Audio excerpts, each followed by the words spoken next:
La invasión rusa en Ucrania ha tambaleado los cimientos de la paz en Europa y ha enfrentado a Occidente con Rusia en un pulso entre dos grandes potencias por hacerse con el enclave geopolítico ucraniano.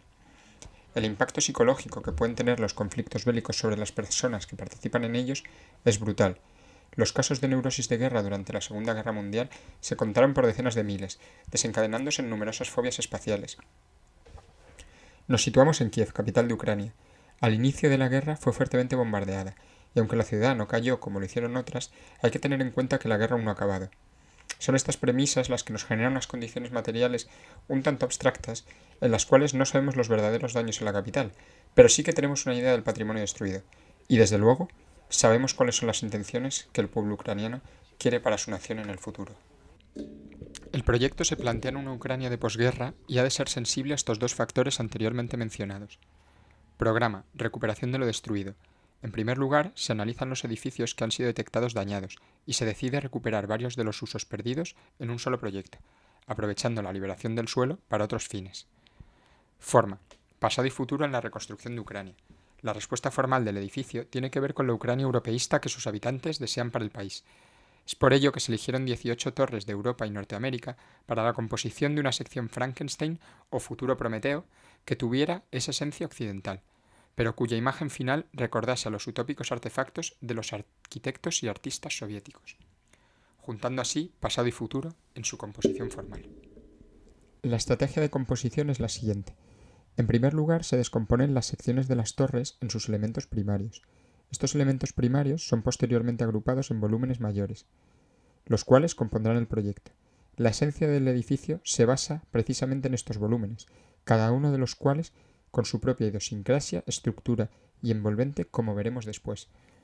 Se realizan varias pruebas con estos volúmenes y finalmente se pasa por un pensamiento estructural, de manera que a pesar de la existencia de elementos volados o inclinados, se vean estos compensados visualmente por otras piezas.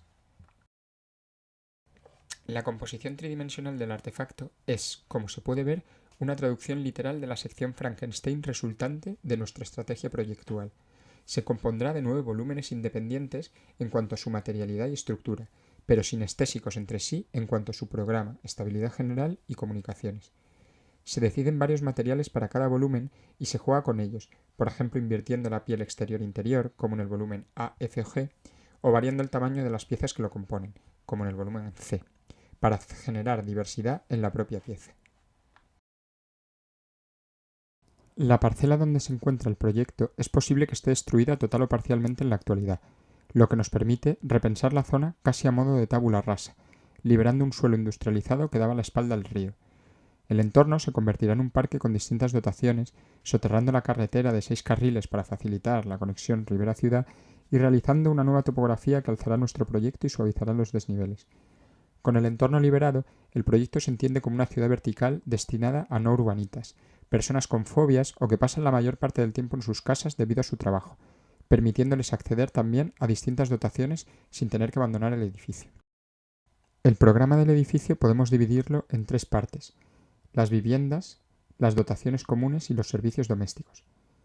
El proyecto contará con viviendas para las siguientes fobias: nictofobia o miedo a la oscuridad, claustrofobia y agorafobia, y también espacios de vivienda para nuevas profesiones como influencers y streamers. Las viviendas para nictofóbicos se plantean con un envolvente de vidrio solar, que se va oscureciendo hacia las plantas inferiores, permitiendo así un gradiente de pánico en los pacientes. Para enfrentarse a su fobia, pueden utilizar distintas orientaciones de la vivienda y las cortinas interiores para regular la cantidad de luz. Las viviendas para claustrofóbicos se piensan accesibles desde el nivel del suelo mediante escaleras, con planta libre y vistas siempre al exterior. Podrán acceder también a pie al distribuidor y a la zona de consultas y tratamiento de claustrofobia, que se trata de un gran tubo acolchado que mediante el uso de realidad virtual permite la exposición a espacios angostos sin peligro para los enfermos. Accesibles mediante una plataforma de vehículos, las viviendas para agorafóbicos evitan el desplazamiento del enfermo por un espacio público hasta el edificio. Los agorafóbicos tienen acceso al jardín virtual, que se trata de un gran espacio interior cerrado que con el uso de gafas VR se convierte en un espacio público abierto, al que se pueden enfrentar unos minutos al día. Las viviendas para influencers y streamers ocupan el menor espacio posible, generando un espacio libre compartido para la realización de autoficciones domésticas y microescenarios de contenido para las redes sociales.